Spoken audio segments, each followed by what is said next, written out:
আলু ছোলকা পটলের ছোলকা দিয়ে একটা মজার রেসিপি তৈরি করলাম। আর যারা ডায়েট করছেন তাদের জন্য তো এটা অনেক উপকারী।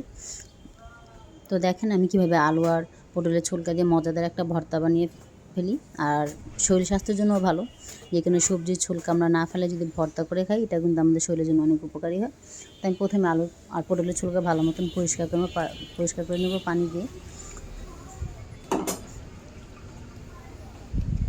পরিষ্কার করে গরম পানিতে একটা সিদ্ধ করে নেব।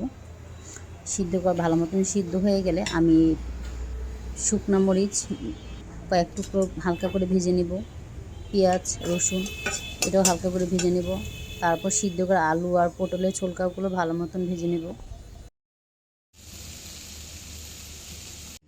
ভালো মতন বেটে নেব। আলু ছোলকা পটলের ছোলকা ভালো মতন মিশিয়ে নেব।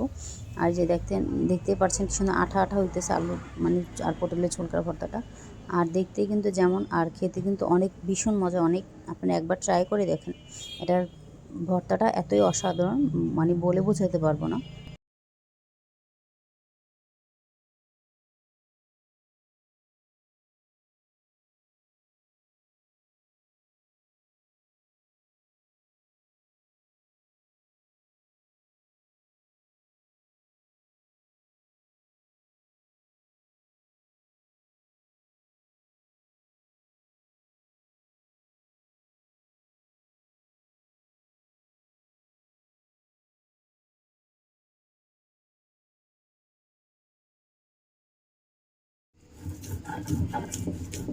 আউট কোনো কিছু দেখা যায়?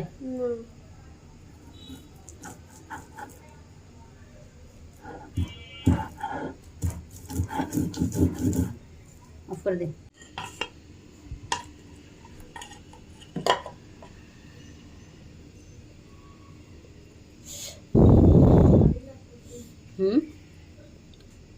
মা বাদ দিয়ে গরম আগুনের